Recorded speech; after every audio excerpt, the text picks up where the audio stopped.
ছেড়ে দিন না প্লিজ, ব্যথা পাচ্ছি তো। ইস, তোমাকে ছেড়ে দেওয়ার জন্য কি বিয়ে করেছি? ব্যথা পাচ্ছি, তাই ছাড়তে বলছি। তুমি কি জানো না বাসরাতে বউয়ের লজ্জা ভাঙাতে হয়? তাই বলে এত জোরে ব্যথা দিবেন? খুব ব্যথা পাচ্ছি, এবার যদি না ছাড়েন তাহলে কেটে দিব কিন্তু। দূর, কাঁদবা কেন? আমি তোমাকে কিছুই করলাম না, শুধু হাত ধরাতে ব্যথা ব্যথা বলে চিৎকার দিচ্ছ। যখন টিপে দিব তখন কি করবা? টিপে দিব মানে?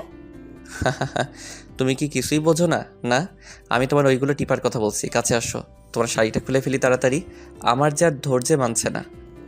এই না, আপনি আমার কাছে আসবেন না, আর শাড়িতে হাত দিবেন না। আপনাকে ভয় করছে এখন। আর কি সব নোংরা কথা বলছেন? বউ, এখন কিন্তু খুব খারাপ হয়ে যাবে। আজ রাতে স্বামী তার স্ত্রীকে অনেক আদর করবে, আগে থেকে ভেবে রেখেছি। আজ রাতে তোমাকে অনেকবার করব, সারা রাতে একটু ঘুমাতে দিব না। করবেন মানে? কি করতে চাইছেন আপনি? এই তুমি চুপ করবা? এমন ভাব করছো মনে হচ্ছে কিচ্ছু জানো না, পুরা ইনোসেন্ট। আমার সামনে ন্যাকামি করবা না একদম। তুমি এত ছোট না যে করার মানেও বুঝতে পারছো না। এখন আবার বলো না লিপ কিসের মানেও জানো না। অ্যাটলিস্ট সেটার মানে জানো তো? হ্যাঁ জানি, লিপ কিস মানে ঠোঁটে কিস করা। গুড, এবার কাছে আসো, তোমাকে লিপ কিস করব। আমার ধমক শুনে নিবু একটু একটু করে আমার দিকে এগিয়ে আসলো। আমি নিবুর শাড়িটা এক টান দিয়ে খুলে ফেলে ওর ঠোঁটে কিস করা শুরু করলাম। নিবু আমার কিস পেয়ে কেঁপে কেঁপে উঠছে। ওর কাঁপাকাঁপি দেখে আমার মাঝে উত্তেজনা বেড়েই চলছে।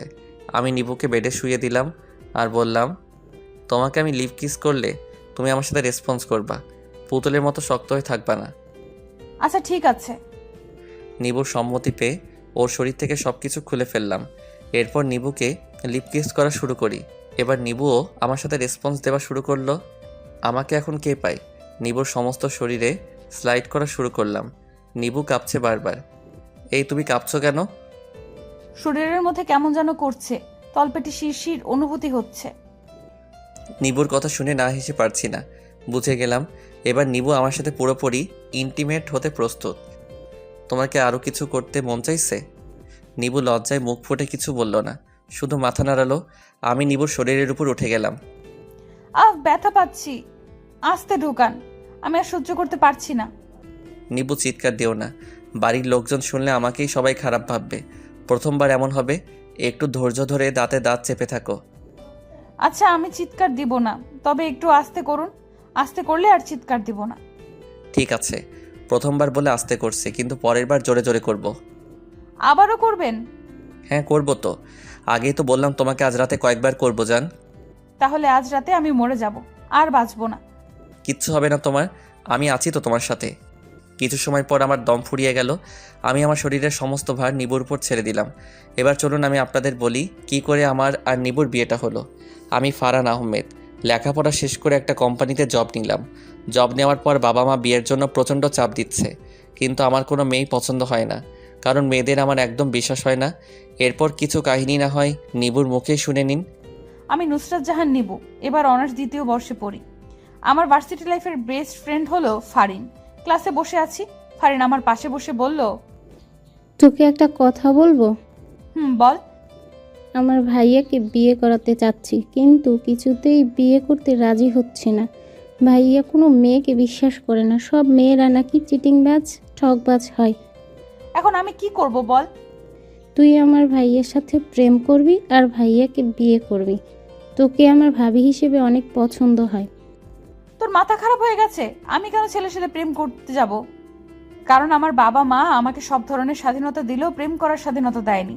তবে তোর ভাইয়ের জন্য আমি ভালো মেয়ে খুঁজে দিতে পারি। না মানে তুই যদি চাস। কিন্তু ভাবি হিসেবে যে তোকেই আমার পছন্দ হয়, তোকে ভাবি বানাতে চাই। একটা কাজ কর, তুই আমার সাথে আমাদের বাড়িতে চল। তোকে দেখলে ভাইয়ার হয়তো মনটা ঘুরতেও পারে। না, আমি তোর সাথে তোদের বাড়িতে যাব না, ক্ষমা কর আমাকে। কিন্তু ফারিন আমার কোনো কথা শুনলো না। ও আমাকে টানতে টানতে একটা রিকশায় তুললো, ওদের বাড়ি নিয়ে যাবে। আমি বারবার বলেছি যাব না ওর সাথে, কিন্তু মেয়েটা নাছুর বান্দা ওদের বাড়িতে নিয়েই আসলো। ফারিন ওদের দরজায় দাঁড়িয়ে বারবার কলিং বেল বাজাচ্ছে, কিন্তু দরজায় কেউ খুলছে না। একটু পর একটা ছেলে এসে দরজা খুলে দিল।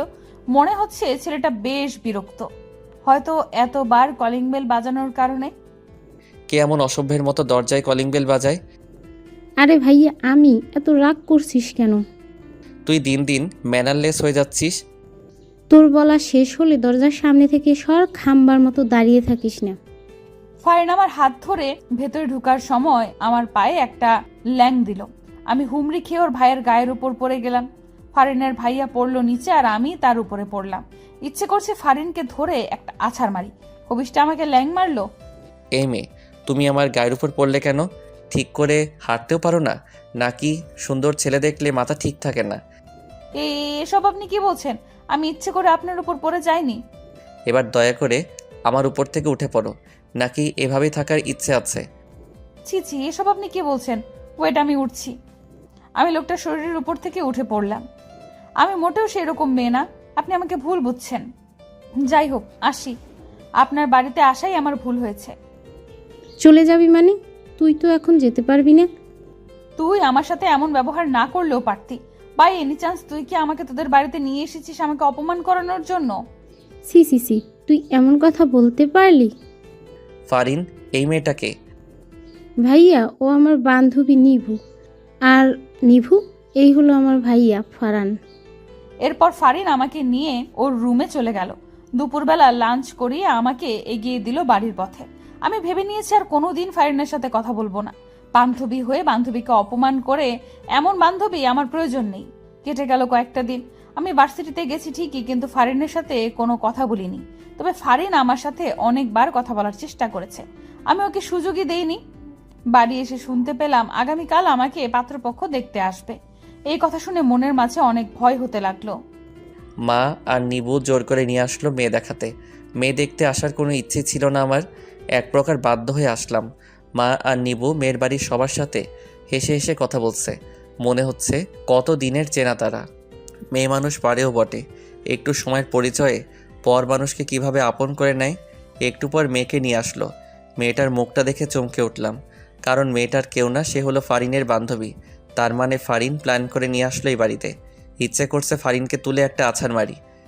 কিছু সময় পর নিবু মাথা তুলল। আরে আপনি আপনি কেন এসেছেন আমাদের বাড়িতে? আরে নিভু, কি বলছিস তুই? আমরা তোকে ভাইয়ার জন্য দেখতে এসেছি। তোকে তো আগেই বলেছিলাম তোকে আমার ভাবি হিসেবে খুব পছন্দ, তাই ভাইয়াকে নিয়ে তোদের বাড়িতে আসলাম। এসেছিস ভালো করেছিস, খেয়ে দিয়ে চলে যা। আর শোন, আমি তোর ভাইয়াকে বিয়ে করব না, কারণ তোর ভাইয়া একটা অহংকারী লোক। এমন অহংকারী লোককে আমি কোনোদিন বিয়ে করব না। মা, আমি এই মেয়েকে বিয়ে করব। মেয়ে আমার অনেক পছন্দ হয়েছে, যত তাড়াতাড়ি পারো বিয়ের ব্যবস্থা করো। নিবুর বিয়েতে না করাটা কেউ শুনল না, হয়ে গেল আমাদের বিয়ে।